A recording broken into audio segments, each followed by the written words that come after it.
ishdan chiqqan shekilli, mana ko'rishingiz kassim shunda. Mana fransuzlarning qiliqlari kichik. Bitta odam soqotyapti, maykada yuribdi odamlar. Artisan Station and Home Decor. Ini o'zbek bo'lsa.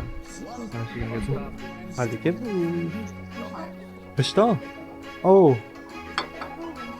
Bilmas ekanman. Ko'proq ma'lumot keyinroq beraman. Hammaga salom. Hozir men bu videoni Lyon shahri, Fransiyadan olyapman. Xo'p, ayni shahridan oldin Shvetsariyada ham bo'ldim, lekin Shvetsariyaning faqatgina Jeneva shahrida muddat qisqa bo'lgani uchun YouTube'ga video ola olmadim.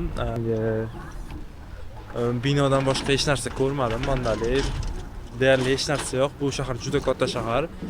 Xo'p, misol Parij bo'lsa, Parijdan keyingi o'rinda turadigan katta shaharlardan bittasi. Lekin bunchalik ko'p narsa yo'q. Xo'p, aylanishda davom etamiz va bu videoda ham ko'rishlar mumkin. Fransiyadagi odamlar qanaqa kiyinishlari, qanaqa madaniyati va hayot tarzi. Va hozir oktyabr oyi, havo sovuq, bulutli. Men o'ylaganimdan ko'ra ancha sovuq. Bu oyga, oktyabrdan 10-sanalariga mana bu sarafni ko'rishlar mumkin. O'ta go'zal, haqiqiy Yevropa stilda qurilgan. Beparosat. Mana eshitgan bo'lsalar. Xo'sh, davom etamiz.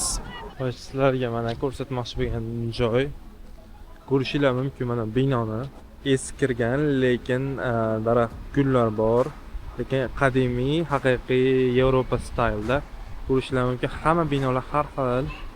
Odamlar ham shu bunaqangi holatda yashashadi.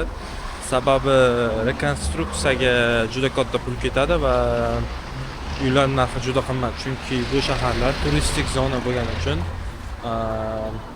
ko'plab odamlar majburlar shunaqangi uyda yashashga. Chunki Yevropani ko'p binolarni yangilash mumkin emas, taqiqlanadi bunaqangi center joyda. Chunki bu oldingi davrdan qolgan binolar, buni yangilash mumkin emas, taqiqlanadi. Shuning o'rniga ko'plab odamlar shahardan tashqariga haqiqiy yangi uylar qurishadi.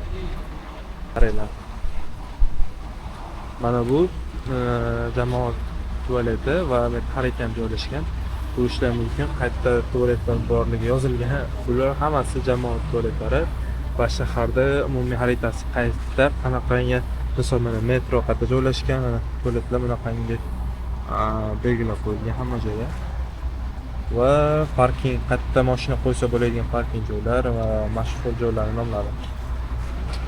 Ajoyib. Shahar mana odamlar navbat turib.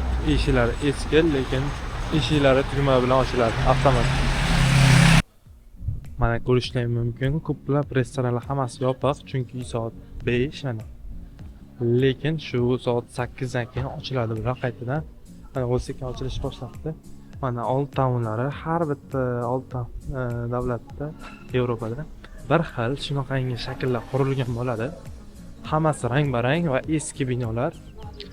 Yevropada unaqangi baland va yangi bino kam. Bo'lsa ham shaharning tashqarida bo'ladi. Ko'pincha biznes center bo'ladi. Kompaniyalar joylashgan bo'ladi. Lekin shahar bunaqangi eski buyum yoki yangi buyum bo'lsa ham shunaqa magazinlar sotishadi. Odamlar ko'rishlari mumkin, turistlar ko'p va narx-navoni ko'rib chiqamiz. Xo'p, kartoshkalar 1 yevro 89 sent. Bu degani 25 mingmi bo'ladi. Pomidor 3 yevro ekan. 3 yevroimiz 55 ming atrofida bo'ladi. Bitta bu odat bormi yo'qmi bilmadim, lekin hali ko'rmadim. Yo'lda bir-biriga salom bergan, lekin ko'p odam ishdan chiqqan shekilli. Mana ko'rishingiz kassim shunda. Obedga chiqqan bular shu atrofda ishlaydi. Katta ehtimol bilan, chunki bilasizlar, Fransiya bu moda markazi. Hamma odam o'ziga qarab yuradi. So'ng kassim shunda yoki kardigan tipa shunga o'xshagan narsa kiyishadi. Mana xolalarni ko'rishlar mumkin. Amaki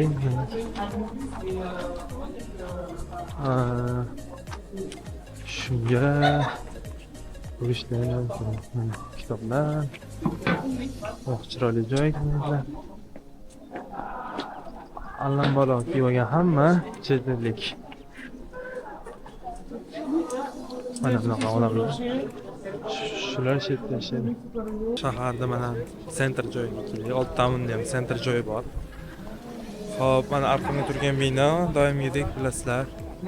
Cherkov. Va tepada ko'rib turgan binolarning ham cherkov. Va bu yerda qanaqadir haykal va o'rmon va shunaqa joy. Mana shu shaharda eng chiroyli qismi ko'rishingiz mumkin.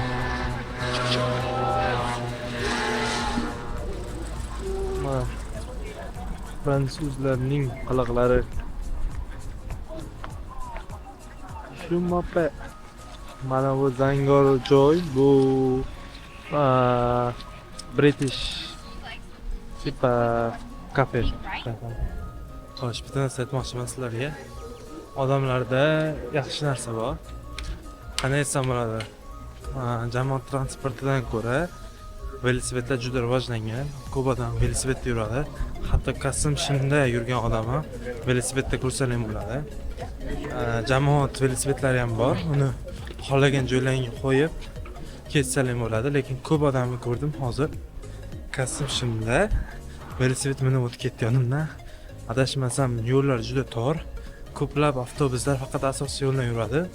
Lekin siz yetib bormoqchi bo'lgan joyingizga osonroq borasiz. Skuter yoki velosiped bilan. Ko'ryapsizlarmi, mana bu Leondagi bir ko'chalarda balandlikka tepga chiqib ketishda. Mana Artisan Fashion and Home Decor in Uzbekistan. Mana shu magazin. Fransiya Leonda O'zbekiston Atlas magazin ko'rib qoldim. Ko'rishlayman.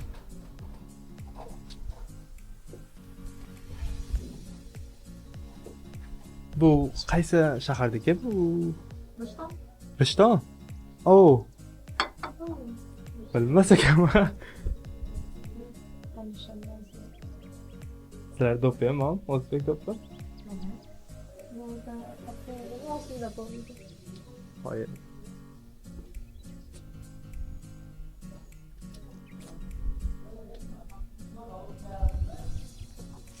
Central Asian ko'rishlar mumkin. Kitob, ikat, полный atlas haqidagi ma'lumot.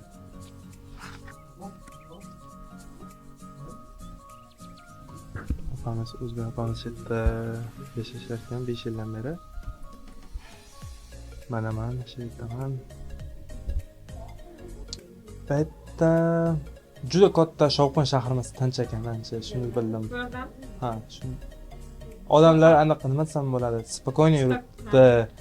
Chunki Barselonada odamlar jinni tez yuradi, shunaqangi shoshib yuradi. Hozir kvartira o'ziga yarasha narxlari yaxshimi?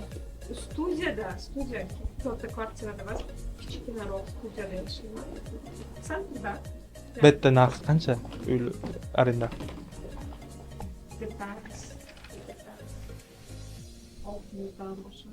Wow. 550. Studio. 500 da. Men 600 dollar studiyada. I included the first utilities. Yo'q. Yo'q. Wow, ancha qimmat ekan. Svet bilan to'lab Fransiya.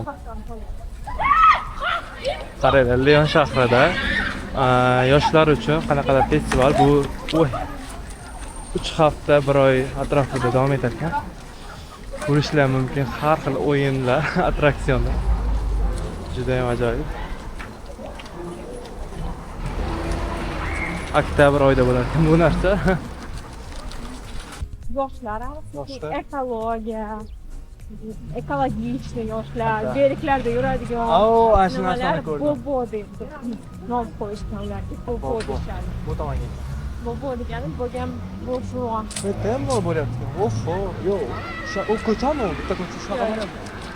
Ha, avvalda qasdga ketadigan shekilli. Ha, siz bu tomonga. Bu joyda aytganingizda qangi nima desam bo'ladi?